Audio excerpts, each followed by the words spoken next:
Legalism isn't obedience to the Word of God. Legalism is obedience to the commandments of men.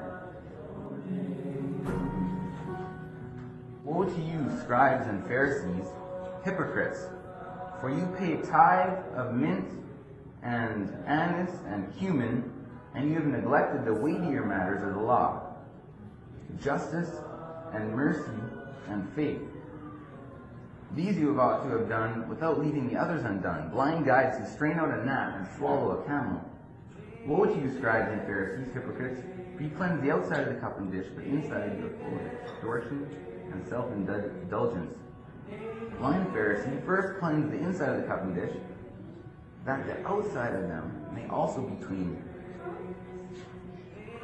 And Mark 7 talks again. Mark 7, Mark 7, starting in verse 8. Actually. Yeah.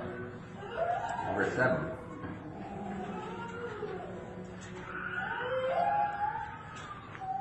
It says, Mark 7, verse 7 says, well did Isaiah prophesy of you hypocrites. These people honor me with their lips, but their heart is far from me, and in vain they worship me, teaching as doctrines the commandments of men. That's it. They're teaching the commandments of men. Right? And it says, for laying aside the commandment of God, you hold the tradition of men. That's legalism. That is legalism. The washing of pitchers and cups and many other such things you do. He said to them also too well, you reject the commandment of God, that you may keep your traditions. And then in verse 13, he says, you make the word of God of no effect through your tradition, which you have handed down. And many such things you do. For me, humble upon a tree.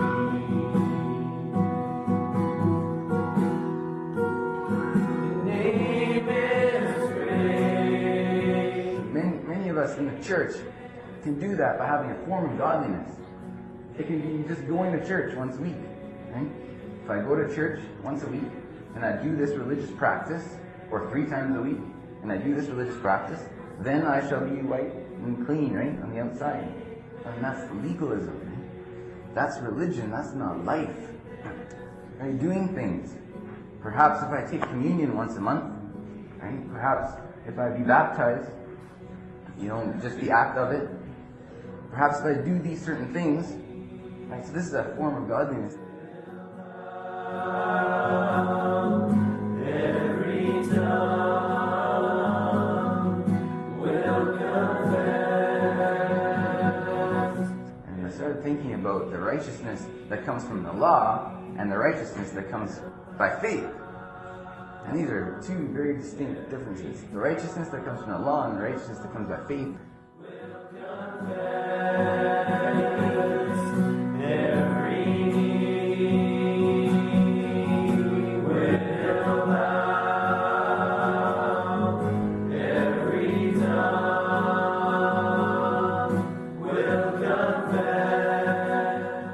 But the righteousness that comes from the law, we count it as dung, right? Paul counts that righteousness as dung.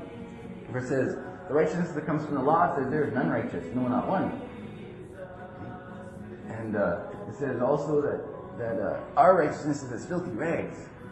When we do these things and keep the traditions of men and so things, and we don't do it by faith, that's the righteousness that comes from the law. That righteousness does not produce the righteousness of godliness. That's not the righteousness of life. Right? Righteousness by faith produces a changed heart. Where, what does it say? The righteousness by faith speaks in this way. It says, no longer who shall ascend into heaven for us? Right? That they may bring, let's say, the gospel down to us, or the good news, or Jesus Christ himself, who may descend into the abyss to bring that up to us, because it's so far off, it's so far, we need to go to the sea, across the sea, we're searching here and there, who's going to bring the gospel to us? It says, no. It says, the gospel is, it says, the word is near you, it's in your mouth and it's in your heart, because that's to bring Christ down from above and to bring Christ up from the dead, because he has done it. He's the one that brought the gospel to us. That's the righteousness of faith speaks in this way. And that's the gospel which Paul preached. And he says, if anyone brings another gospel, let him be accursed. Because cursed is everyone who is under the law. But Christ says, hung on the tree to take that curse from us. He didn't have to bear the curse of the law. Cursed is everyone who hangs on the tree, under the tree, and he took that curse on himself. Then we even have the righteousness that comes by faith, that produces life, that produces peace, that produces the fruits of the Spirit. Paul says, I, through the law, died to the law. What does that mean? I had some brothers that encouraged me to teach me that, and it says, I, through the law of the Spirit, the law of love. What is the royal law? It says in James 2, I believe, it says the royal law is love. Love your neighbor as yourself. That's the royal law. I, through the law, died to the law. That's the law of sin and death. We died to that law. In Jesus' name, we died to it. Now we have the law of love reigning in us. If we have embraced Christ, pick up our cross, and it says, if we crucify with Christ, it's no longer I who live, but Christ who lives in me, and the life that I know live, I live by faith in the Son of God. The life that I know live, I live by faith.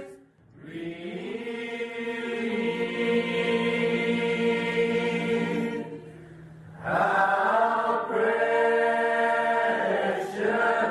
is that grace appeared, the hour I first believed.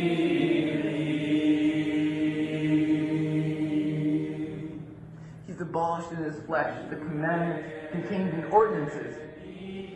He's abolished in his flesh the commandments contained in ordinances. Do not taste, do not touch, do not handle, which have an appearance of self-imposed wisdom, but have no profit against the indulgence of the flesh. Nothing. The only thing that profits against the indulgence of the flesh is picking up your cross and allowing the law of liberty, the law of life, the law of the Spirit to come and burn in our hearts. That love, it says love is the fulfillment of the law. Love is the fulfillment of the law in Jesus' name. Everything, the whole law, the prophets, do not commit adultery, do not murder, do not steal, do not bear false witness, whatever it may be, everything. This is all summed up in one word. Love.